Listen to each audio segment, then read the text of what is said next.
नमस्कार, हूं bill TV देख रहे हैं आप। मैं हूं आपके साथ विशाल गर्ग। खबरों की शुरुआत करेंगे। चंपावत के बनबसा में 12वें अंतर्राष्ट्रीय योग दिवस के अवसर पर आयोजित कार्यक्रम में मुख्यमंत्री पुष्कर सिंह धामी शामिल हुए और सैकड़ों लोगों के साथ उन्होंने योग अभ्यास भी किया। अपने संबोधन में सीएम धामी ने कहा है कि वर्ष 2014 में भारत ने संयुक्त राष्ट्र महासभा में 21 जून को अंतर्राष्ट्रीय योग दिवस के रूप में मनाने का प्रस्ताव रखा था।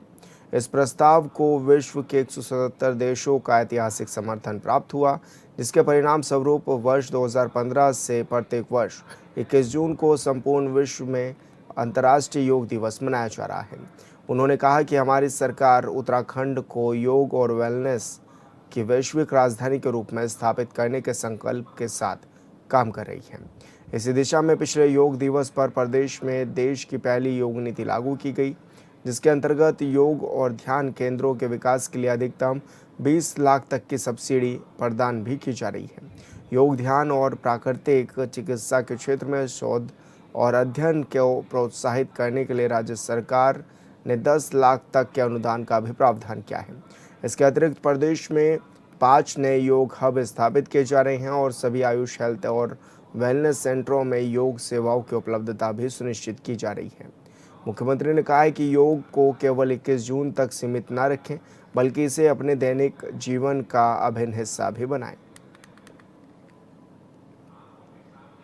किसी बिंदु पर ध्यान केंद्रित करें। मेरे भाइयों एवं बहनों, हमारे युवा, नौजवान साथी, छात्र छात्राएं, प्यारे बच्चों, मीडिया के हमारे सभी मित्र, मैं सर्वप्रथम आप सभी को 12वें अंतर्राष्ट्रीय योग दिवस की हार्दिक शुभकामनाएं देता हूं। और मेरे लिए भी ये बहुत हर्ष का विषय है कि आज मुझे इस सीमांत क्षेत्र मां शारदा की पवित्र भूमि और इस भूमि को मां पूर्णागिरी का भी आशीर्वाद प्राप्त है। यहां पर 12वें अंतर्राष्ट्रीय योग दिवस के कार्यक्रम में आप सबके बीच में योगाभ्यास करने का शुभ अवसर प्राप्त हुआ है। और विशेषकर मैं बनबसा, टनकपुर, चंपावत जनपद और बगल के हमारे ऊधम सिंह नगर जनपद के सभी परिवारजनों के साथ आज योगाभ्यास करके सच में मन प्रसन्न हो गया और एक नई ऊर्जा यहां से प्राप्त हुई है। और वैसे मेरा रहता है, जैसा अभी रंजना जी बता रही थी, कि हर बार हम लोग अंतर्राष्ट्रीय योग दिवस पर अलग अलग स्थानों पर ऐसे कार्यक्रम करते हैं। आपको ध्यान होगा कि एक वर्ष मैंने 2 जगह पर योग का कार्यक्रम किया, हरिद्वार में भी और उसी दिन जागेश्वर धाम में भी। उसके अगले वर्ष ऋषिकेश में कार्यक्रम हुआ अंतर्राष्ट्रीय योग दिवस का, ऐसा मुख्य कार्यक्रम। और उसके बाद हमने आदि कैलाश क्षेत्र में पार्वती कुंड में ऐसा योगाभ्यास का कार्यक्रम आयोजित हुआ अंतर्राष्ट्रीय योग दिवस का। उसमें भी बड़ी संख्या में हमारे सेना के और हमारी भारतीय सेना के समेत अर्धसैनिक बलों के सभी सशस्त्र सीमा सुरक्षा बल के लोगों ने उसमें भाग लिया। और पिछले वर्ष हमने जो अंतर्राष्ट्रीय योग दिवस का कार्यक्रम किया, वो कार्यक्रम हमारी ग्रीष्मकालीन राजधानी गैरसैंण में आयोजित हुआ, जिसमें लगभग 10 से भी अधिक देशों के, फ्रांस, जर्मनी, रूस, श्रीलंका, बर्मा, ऐसे अनेक देशों के 10 से भी ज्यादा राजदूतों ने भाग लिया और उस कार्यक्रम को बहुत स्मरणीय बनाने में अपना योगदान दिया। अनेक योगाचार्य भी उसमें शामिल हुए और आज ये कार्यक्रम आप सबके मध्य में आयोजित हुआ है। मैं आज के इस पावन अवसर पर इस योग दिवस को सफल बनाने में अपना अतुलनीय योगदान देने वाले आप सभी प्रशिक्षकों का भी, योग साधकों का भी, आयोजकों का भी मैं हार्दिक आभार व्यक्त करता हूं। आप सभी के समर्पण से, अनुशासन से निष्ठा से के कारण ही आज योग का ये दिव्य संदेश जन जन तक पहुंच पाया है और ये अभियान एक व्यापक जन आंदोलन बन गया है। अब योग कहीं उसकी सीमा नहीं है, योग अब घर घर तक पहुंच गया है, जन जन तक पहुंच गया है। जो भी स्वस्थ जीवन शैली चाहता है, जो मन और शरीर दोनों में साम्य चाहता है, दोनों में संतुलन चाहता है, जो आत्मा की शांति चाहता है, जो आत्मा में परमात्मा को चाहता है, उसके लिए योग हमारा जीवन का दिनचर्या में अवश्य ही सम्मिलित होना चाहिए। और मुझे देखकर अत्यंत प्रसन्नता हो रही कि आज इस अवसर पर हमारे सशस्त्र सीमा बल के जवान भी बड़ी संख्या में यहाँ पर योगाभ्यास कर रहे हैं। इसके साथ साथ स्कूलों के छात्र छात्राएं, युवा, मातृशक्ति, हमारे वरिष्ठ जन उत्साहपूर्वक इस आयोजन में सहभागिता कर रहे हैं। समाज के विभिन्न वर्गों की ये व्यापक भागीदारी इस बात का प्रमाण है कि योग किसी एक वर्ग या आयु की सीमाओं में बंधा हुआ नहीं है, बल्कि ये सभी के लिए समान रूप से उपयोगी है। भाइयों बहनों,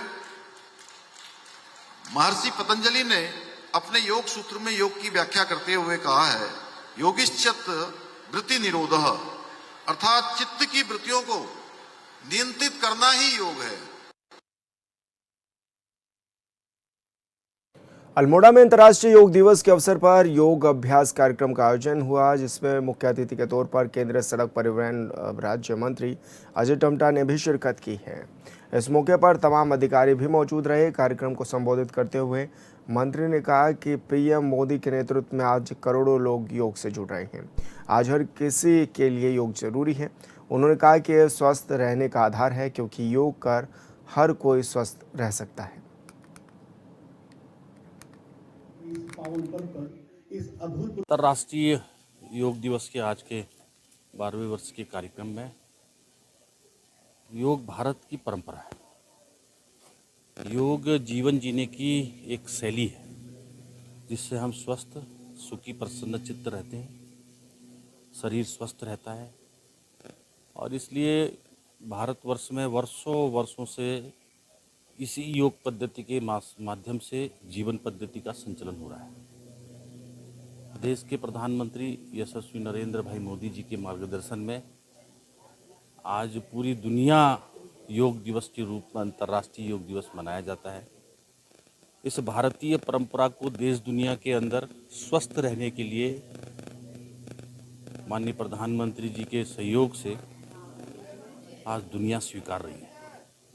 तो इसलिए आज के इस योग दिवस के कार्यक्रम में हम सब लोग योग करें, स्वस्थ रहें, निरोगी रहें और अपने जीवन के संचलन को लंबी आयु तक जी सकें और अपनी उपलब्धि को इस संसार में दे सकें। कोटद्वार में विधानसभा अध्यक्ष ऋतु खंडूरी भूषण ने क्षेत्र की जनता को करोड़ों रुपए के विकास कार्यों की सौगात दी है, जिसके तहत कई निर्माण कार्यों का भूमि पूजन और शिलान्यास किया गया है। इस दौरान उन्होंने जनता को भरोसा दिलाया कि साल 2022 से शुरू हुआ विकास का ये सिलसिला रुकने वाला नहीं है। उन्होंने कहा कि हमारा लक्ष्य सिर्फ सड़कें या पुल बनाना नहीं है, बल्कि कोटद्वार के नागरिक को जीवन स्तर को भी सुधारना है।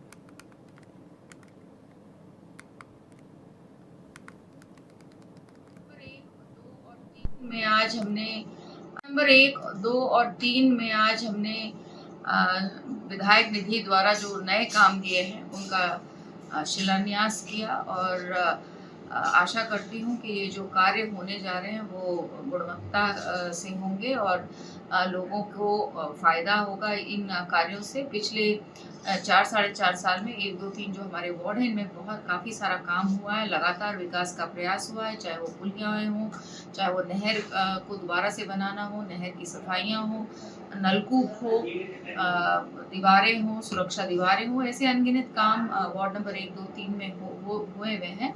और ये भी जो अब हमने कामों का शिलान्यास किया है ये जल्द बन के मुझे पूरा विश्वास है कि जनता की सुविधा के लिए और उनके जीवन को और अच्छा करने के लिए, सरल करने के लिए ये कार्य हो।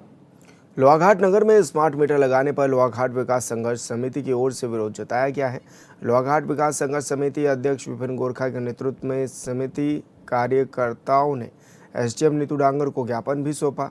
इस दौरान उन्होंने कहा कि पहले विभाग की ओर से कुछ स्मार्ट मीटर लगाए गए, जिसके बाद उपभोक्ताओं ने बताया कि स्मार्ट मीटर लगने के बाद बिजली के बिल में काफ़ी ज़्यादा वृद्धि हुई है। साथ ही हर महीने अपेक्षा से ज़्यादा बिल भी इस दौरान भेजा जा रहा है, जिसे आम जनता में ऊर्जा निगम के खिलाफ काफ़ी असंतोष है। उन्होंने कहा कि मामले में उपभोक्ताओं की ओर से स्मार्ट मीटर की रीडिंग और बिलिंग की निष्पक्ष जाँच की जानी चाहिए।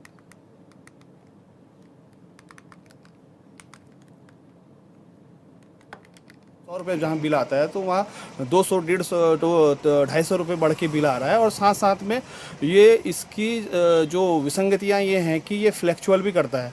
इलेक्ट्रॉनिक मीटर होने के कारण कभी कभी अगर इसका जो सेंसर काम न करे तो इसमें भी गड़बड़ आ सकती है। और इसमें ये जो इलेक्ट्रॉनिक मीटर, ये स्मार्ट मीटर है, इनमें आने वाले समय में जो लोहाघाट की जनता जो है बहुत ही संशय में है, क्योंकि बहुत सारे लोगों को इसका अभी तक अंदाज़ा भी नहीं है और इसमें क्या होगा, कैसा होगा। खास करके हमारा लोहाघाट विकास संघर्ष समिति का ये मानना है कि विभाग ने पहले जनता को इसके बारे में जानकारी देनी चाहिए थी, जागरूक करना चाहिए था, उसके बाद इस पर कार्रवाई करनी चाहिए थी। लेकिन वो एक तुगलकी फरमान के जैसे उसमें घरों में मीटर लगा दे रहे हैं और लोहाघाट विकास संघर्ष समिति किसी भी सूरत में ऐसा नहीं होने देगी। और जहाँ पे भी अगर ज़बरदस्ती की जाएगी तो हम खुलकर इसका विरोध भी करेंगे और आंदोलन भी करेंगे। उत्तराखंड में बीजेपी की सरकार के विकास कार्यों से जनता खुश है या नाराज, ये तो वक्त के साथ ही पता चलेगा। लेकिन चमोली के पोखरी में जो हुआ वो अपने आप में कई सवाल खड़े कर रहा है। अगर किसी इलाके में विकास कार्य नहीं होगा तो लोगों को परेशानी तो होगी ही और सवाल भी उठेंगे। चमोली के पोखरी में कुछ लोगों ने विकास कार्य नहीं होने पर बीजेपी के प्रदेश अध्यक्ष का काफिला रोक दिया, नारेबाजी कर दी, जिसके बाद महेंद्र भट्ट ने वीडियो जारी कर सफाई दी तो है, लेकिन धमकी भी दे डाली। लड़ने के मूड में इस प्रकार वातावरण खड़ा करोगे तो भारतीय जनता पार्टी कार्यकर्ता भी चूड़ी पहन के नहीं बैठा हुआ है।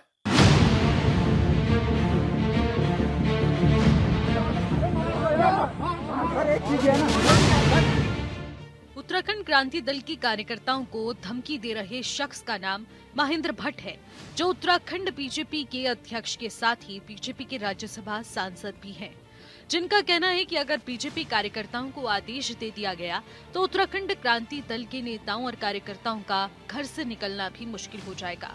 उन्होंने कहा कि इस तरह की घटनाएं लोकतांत्रिक परंपराओं के अनुरूप नहीं है और यदि कोई टकराव का माहौल बनाने का प्रयास करेगा तो उसके नकारात्मक परिणाम सामने आ सकते हैं। मुद्दे देखो, केवल सोशल मीडिया में प्रचार पाने का कार्य कुछ लोगों द्वारा किया जा रहा है।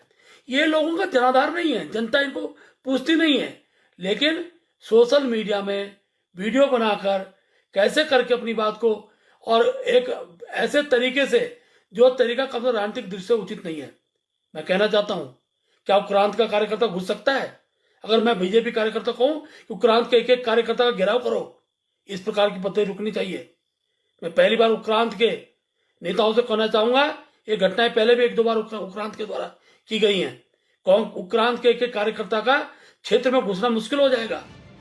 दरअसल महेंद्र भट्ट एक कार्यक्रम में शामिल होने के लिए चमोली के पोखरी जा रहे थे, लेकिन बीच में उत्तराखंड क्रांति दल के कार्यकर्ताओं ने विकास कार्य को लेकर उनका घेराव कर दिया। पोखरी क्षेत्र की बदहाल सड़कों और लंबे समय से निर्माणाधीन एक पुल के काम पर देरी को लेकर कार्यकर्ताओं में भारी आक्रोश था। बहस के दौरान बीजेपी के प्रदेश अध्यक्ष महेंद्र भट्ट ये कहते सुनाई दिए गए, पहले चुनाव लड़ो, जीतो और तब विकास करो। इस बयान पर यूकेटी कार्यकर्ताओं ने सख्त नाराजगी जताई और कहा कि राज्य में भाजपा की सरकार है, इसलिए जनता के प्रति उनकी जवाबदेही बनती है। लोकतंत्र में सबको चुनाव लड़कर अपनी बात को जनता के बीच रखकर, और जनता जनादेश देती है, जनादेश का पालन करिए, चुनाव लड़िए, जनादेश आपको मिलेगा तो जनता आपकी बात को सुनेगी। किसी भी नेता का गाड़ी को रोक देना, गाड़ी के आगे आ जाना और शराब पीकर नशे में इस प्रकार का वातावरण खड़ा करना, ये कम से कम उत्तराखंड जैसे सामाजिक ऐसे क्षेत्र के जहाँ के लोग सभ्य होते हैं उनको शोभा नहीं देता है। पोखरी में आयोजित कार्यक्रम के दौरान भाजपा प्रदेश अध्यक्ष महेंद्र भट्ट को विरोध का सामना करना पड़ा। कार्यक्रम स्थल पर कुछ लोगों ने अपनी मांगों और स्थायी मुद्दों को लेकर विरोध प्रदर्शन किया। विरोध के बीच माहौल कुछ देर के लिए गर्मा गया और राजनीतिक बयानबाजी भी तेज हो गई और अब इसे लेकर सियासत भी चरम पर है। घटना के बाद महेंद्र भट्ट ने नाराजगी जताते हुए विरोध करने वालों पर निशाना साधा उन्होंने कहा कि कुछ लोग राजनीतिक उद्देश्य से माहौल खराब करने की कोशिश कर रहे हैं। भट्ट का आरोप है कि विकास कार्य और सरकार की उपलब्धियों से बौखलाए लोग इस तरह के विरोध का सहारा ले रहे हैं।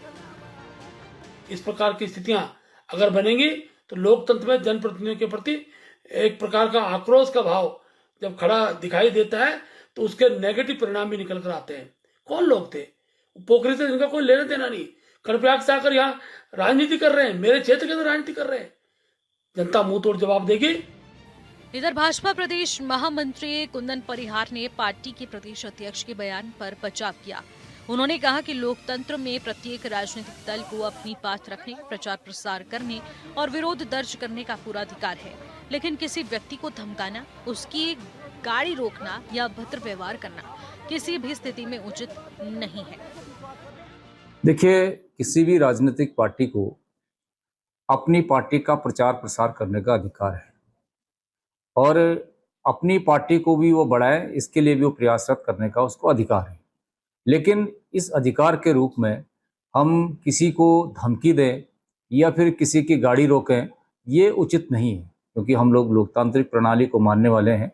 लोकतांत्रिक प्रणाली के अनुरूप ही हमें अपनी पार्टी का प्रचार प्रसार करने का अधिकार है और इस अधिकार को समझते हुए हमें अपने कर्तव्यों का निर्वहन भी करना चाहिए, ऐसा हमारा मानना है। बीजेपी के प्रदेश अध्यक्ष के काफिले के घेराव पर कांग्रेस नेता ने सरकार पर आरोपों की छड़ी लगा दी। विपक्ष का कहना है कि जनता अपने स्थानीय मुद्दों को लेकर परेशान है और विरोध उसी नाराजगी का परिणाम है। विपक्षी दलों ने आरोप लगाया कि सरकार जनता की समस्याओं को सुनने की बजाय विरोध की आवाज को राजनीतिक साजिश बताने में जुटी हुई है। कांग्रेस का कहना है कि सरकार सिर्फ बड़ी बड़ी बातें करती है, लेकिन काम कुछ नहीं, लिहाजा प्रदेश की जनता में भारी आक्रोश है। उत्तराखंड के चमोली जिले के पोखरी में भाजपा प्रदेश अध्यक्ष महेंद्र भट्ट के कार्यक्रम के दौरान हुए विरोध और घेराव की घटना ने सियासी माहौल को गरमा दिया है। भाजपा इसे राजनीतिक प्रायोजित विरोध बता रही है, जबकि विपक्ष सरकार और संगठन के खिलाफ जनता की नाराजगी का परिणाम बता रहा है। इस पूरे घटनाक्रम ने प्रदेश की राजनीति में नई बहस छेड़ दी है। पोखरी की इस घटना ने एक बार फिर ये सवाल खड़ा कर दिया है कि क्या स्थानीय समस्याओं को लेकर जनता की नाराजगी बढ़ रही है या फिर केवल राजनीतिक शक्ति प्रदर्शन का हिस्सा है। जाहिर है, अगर किसी इलाके में विकास कार्य नहीं होंगे तो विरोध प्रदर्शन के बाद अगर सुनवाई नहीं होगी तो जनता क्या करेगी, ये बड़ा सवाल है। Bureau report, Hornbill TV.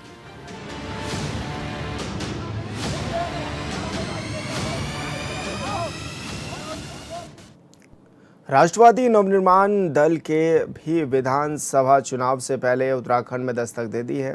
Party संगठन ने सौरभ वत्स को उत्तराखंड की जिम्मेदारी दी है। इस मौके पर पार्टी के राष्ट्रीय महासचिव संगठन अभिषेक त्यागी ने कहा है कि उत्तराखंड में 2027 के विधानसभा चुनाव को लेकर पार्टी ने बिल्कुल बजा दिया है। सौरभ वत्स उत्तराखंड में पार्टी को मजबूत करेंगे और 2027 चुनाव में पार्टी सभी सीटों पर चुनाव भी लड़ेगी।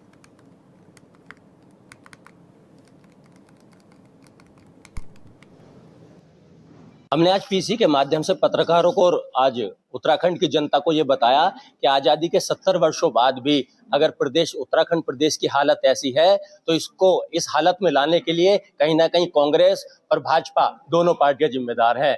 अब आवश्यकता है एक नए विकल्प की और राष्ट्रवादी नवनिर्माण दल एक नए विकल्प के रूप में आपके सामने है। और हम लोग, जैसा हमने नारा दिया कि संघर्ष अब जनता नहीं करेगी, संघर्ष अब सरकार करेगी। सरकार का पैसा, सरकार का टैक्स जनता के बीच में, जनता के लोगों के लिए लगाया जाएगा। और हम लोग उत्तराखंड के अंदर अगले 1.5 महीने के अंदर हम लोग एक बड़ी संगठनात्मक रैली करने जा रहे हैं, जिसमें आपको सभी दलों के ऐसे लोग जो कहीं ना कहीं मुख्य धारा से जिनको दूर कर दिया गया था, जो वास्तव में अपने लोगों की पीड़ा को दूर करने का काम कर रहे थे, ऐसे लोगों की भागीदारी भी हम लोग इस दल के अंदर अब लोग करने जा रहे हैं। तीसरा मोर्चा बनाएंगे। पहले तो हम 2 मोर्चे आपके यहाँ है अभी, एक बीजेपी एक कांग्रेस, तीसरा मोर्चा राष्ट्र निर्माण दल हमारे यहाँ बनेगा। और जो पहाड़ की समस्याएं हैं, मुझे तो बेसिकली उसके ऊपर अपना काम करना है। जो पलायन है, पलायन रोकना है। जो पानी की समस्या है वो कैसे निस्तारण होगा वो करेंगे। जो समस्या पहाड़ पर चल रही है उसके ऊपर काम करूंगा और आप साथ दें तो ज़्यादा जल्दी काम अच्छे तरीके से काम कर लूँगा। मानसून सीजन को देखते हुए देहरादून स्वास्थ्य विभाग पूरी तरह से अलर्ट मोड पर आ गया है। बारिश के दौरान फैलने वाली बीमारियों की रोकथाम और मरीजों को बेहतर स्वास्थ्य सुविधाएं उपलब्ध कराने के लिए मुख्य चिकित्सा अधिकारी डॉक्टर मनोज कुमार शर्मा ने जिले के सभी सरकारी अस्पतालों, सामुदायिक स्वास्थ्य केंद्रों और प्राथमिक स्वास्थ्य केंद्रों को आवश्यक तैयारियां पूरी करने के भी निर्देश दे दिए हैं।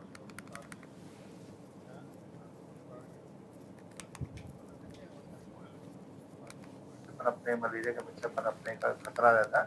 दूसरा, जो जल जनित जो बीमारियां हैं जैसे डायरिया, डिसेंट्री है, उसका फैलने का भी जो है वो खतरा रहता है।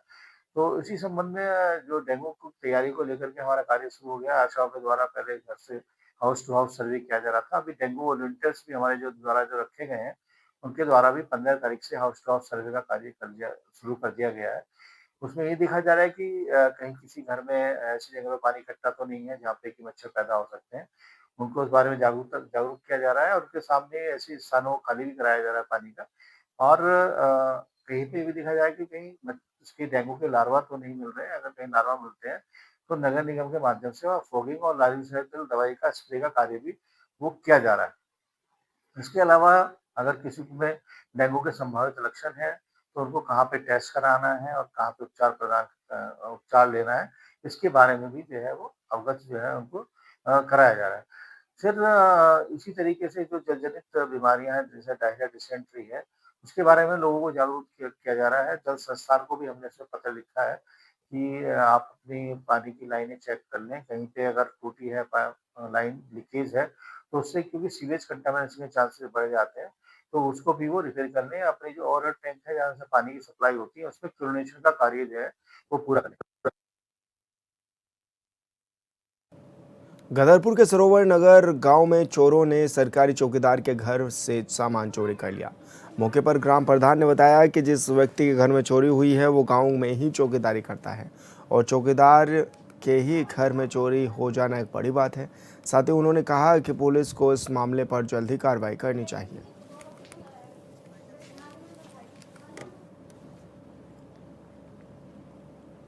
और फिलहाल इस बुलेटिन में मेरे साथ इतना ही। आप देखते रहिए हॉर्नबिल टीवी। नमस्कार।